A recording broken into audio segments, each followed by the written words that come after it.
At the Centre for Public Christianity, we recently launched our documentary 2 weeks ago. It's called For the Love of God, How the Church is Better and Worse Than You Ever Imagined. So we had this premiere a couple of weeks ago and it was a really positive, great night. And I think it was a really enjoyable time to be there and to feel the love in the room. But the next morning, an email arrived in my inbox and it was just titled Last Night. And I was filled with dread. Because I was like, oh my gosh, this is it. This is the moment that my boss comes to tell me that we have a serious problem and it's you. You did this wrong last night and we got this wrong, you got this wrong actually. So I'm really quite tense and I'm noticing how tense I am as I open the email. And the message is quite short and it's to the point. It just says, last night was great. Now you would think that this would actually just settle the matter for me, but then I start to think, oh crap, I've done something really badly and they're lying to me to protect my feelings about it. Okay, and then I start crying, which, you know, like, yes, it's been a big week, yes, I feel like a fraud most of the time, but I think I just actually started crying in that moment because I suddenly realised just how crazy I am in this moment, right? Because I was there last night, it was a really good feeling in the room, it was fine. And yet the arrival of this email from my boss with just the words last night on it can send me into this tailspin. And suddenly I'm filling in all the blanks, you know, oh gosh, you've been an absolute disaster. We've been waiting for a while to tell you, and now's the time, right? So, and sometimes, you know, like, I don't know how it makes you feel to let you know that I started crying, like, hearing about this, but I'm actually quite thrilled that I did start crying because these tears, I think, were of sorrow and also relief. Sorrow because I realised just how damaged I am in this area, but also relief because I'm starting to get that reality and my perception of it are actually two entirely different things. So this is, this is where it comes down to, like, I feel like a fake, but maybe I'm not. So this is imposter syndrome. We've been talking about it, thank you Steve, so far. This is the persistent feeling that you're a fraud combined with the fear of being exposed as one. So people who can't internalise their success or think that they're intelligent or competent, they actually feel that the praise of other people is undeserved or seriously mistaken. And it's worth mentioning as well that I have total imposter syndrome about my own imposter syndrome. The fact that Sheryl Sandberg, Maya Angelou, Neil Gaiman, Tina Fey, Mike Cannon-Brookes, the CEO of Atlassian, where Steve works, the fact that these guys feel like imposters is surely something noteworthy. I mean, we're talking about leaders of business, entertainment, literature, so on. You know, wow, what have I achieved?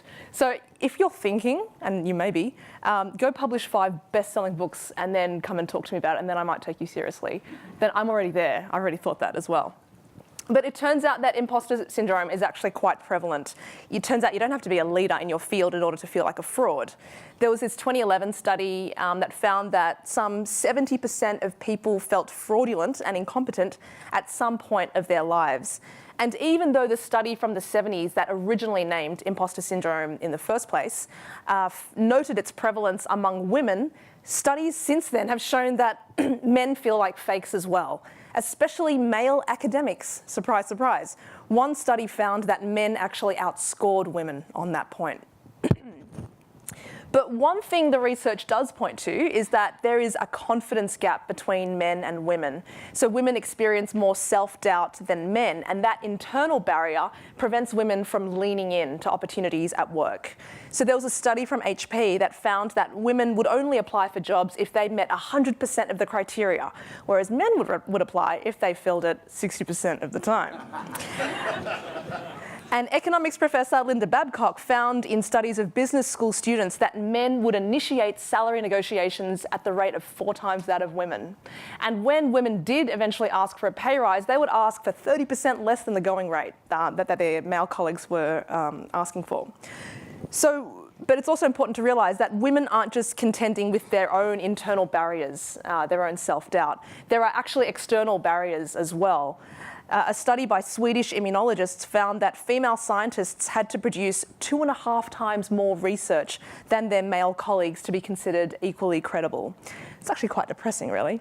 So my point here is that even though imposter feelings feel really personal and internal, there's actually a larger social context at work that does help produce the fear of female incompetence.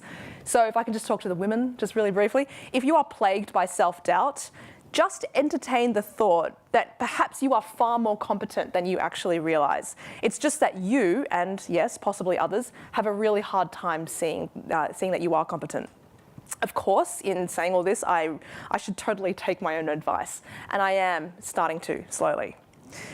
Now, part of the way that I'm able to entertain the thought that I'm actually more competent than I think is becoming increasingly aware of how imposter syndrome manifests for me. So this is a long list, right? It's like anxiety, sleeplessness, procrastination, catastrophic thinking, negative self-talk. But tonight, I just want to single out two particularly toxic ways that it manifests.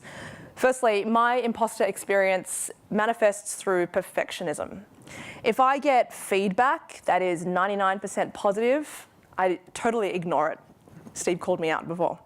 So whether that's like from teaching evaluations back when I was at uni and teaching, or reactions to articles that I've written or events that I've hosted, like The Edge, I basically ignore it because I'm tortured by that 1%. You know, the fact that it's not 100%, it's 99% not good enough. Now, I consider this a hangover from my high school days, where a conversation in my house sometimes went like this: Mum and Dad, I came second. Who came first? So a subtitle of this talk could actually be a series of footnotes to growing up Chinese. I think in my case, my family of origin has a lot to answer for.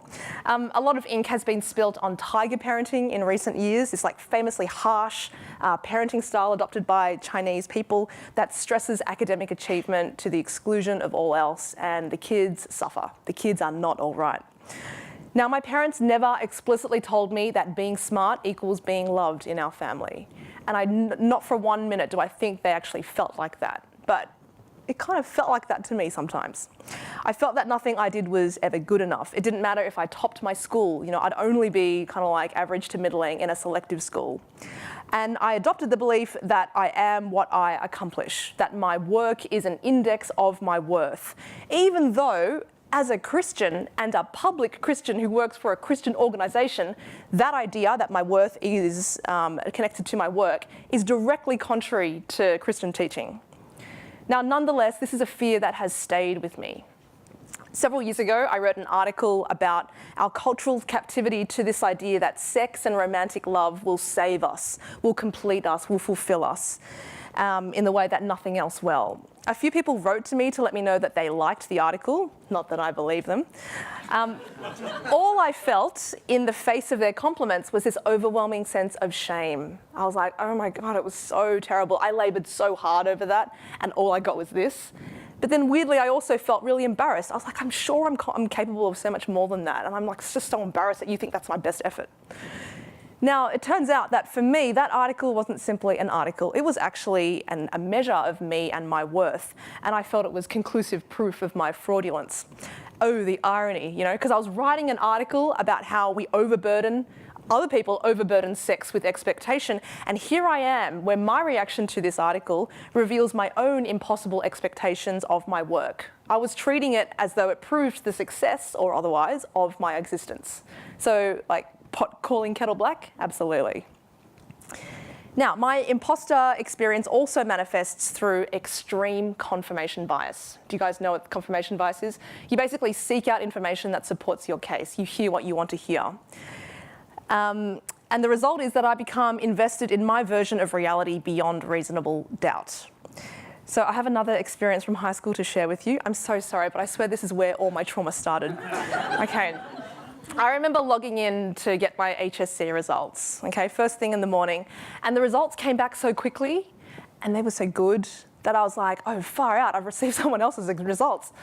Even though this would mean, like, wow, weird that they did exactly the same subjects as I. Yeah, that's kind of strange. But so I was like, okay, maybe they are mine, but let me just log out and log back in just to double check. And then I wasn't able to rest easy even then until like the ATAR was released later that day. And then even then I was like, far out, wow. The bar to succeed is really low, gosh. Yeah, the crazy, right? Yeah. So I'm always gathering and interpreting evidence to support my belief in my own fraudulence and ineptitude, and in ways that defy the simplest explanation. You know, maybe I am not a fraud. And confirmation bias leads me to sustain these crazy beliefs in order to explain success. I succeed because people are just being nice to me. There is a conspiracy of kindness going on. People aren't out to get me, they're out to protect me, you know? Secondly, I succeed because I got lucky. I was in the right place at the right time. And because I tick 2 diversity boxes, female and Chinese, in a context that can sometimes feel very white and male. I actually totally still think this all the time. Okay. And lastly, I succeed because I fool people into thinking I'm better than I actually am. And there's this bizarre paradox at work here. I'm not smart enough for my job, and yet I am smart enough to fool other people. So I believe simultaneously in my competence and incompetence at the same time.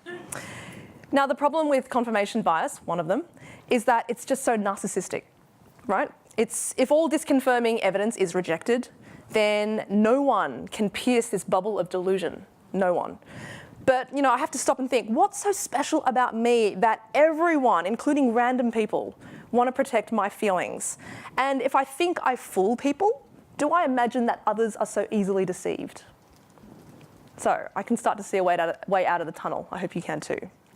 So this leads me to the obvious way that you can start to cope with imposter syndrome. Number 1, to trust the judgment of other people. And to take my own judgment on this matter with a grain of salt. I need to remember that my vote of no confidence in myself is by default a vote of no confidence in other people. In which case, I need to go around saying sorry to a lot of people, like my boss, my PhD supervisor, who I'll have to look up, my friends, my husband. Because if I trust their judgment on lots of matters, then maybe they also deserve a say when it comes to me. Food for thought. And secondly, if you suffer from imposter syndrome, another thing to do is to talk to other people about it. Because the root of all these feelings of inadequacy is shame. The fear that you're not good enough. And the fear that if people knew the truth about you, they would turn away. And this is why shame researcher Brené Brown says that shame loves silence, and that the only way to combat that shame is with empathy and vulnerability. When we're open about the way that we struggle, and when that vulnerability is met with compassion, then we no longer feel alone because we feel seen and understood. We get a sense that others can identify with what we're going through. And that's why Brené Brown also says that the 2 most powerful words when we're struggling are "me too." I do remember it made a massive impact on me when one of the academics I used to work with told me that how anxious he and his colleagues felt about marking doctoral theses, because there's a process where 3 examiners have to give their opinion, and he as an academic felt really anxious that he didn't want to be the only one to sing its praises while the other 2 thrashed it, right, and gave it a beating.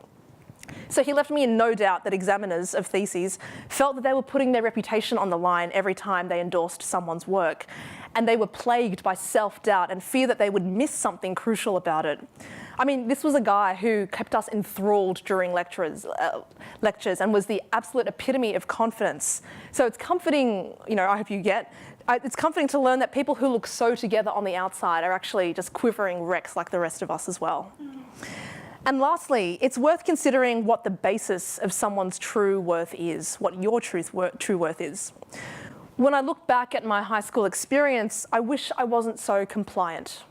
You know, I wish I believed that being smart equals being loved, and so I pursued my studies with a love that bordered on fear, which, you know, is not true love, right? I wish I had some secret knowledge to resist the system of tiger parenting, right? I wish I knew back then that no one needs to spend life in frantic pursuit of worthiness. I wish I knew what I know now, that worth has nothing to do with worthiness, but is a pure gift that can't be earned, that what secures someone's worth is not their work, but grace.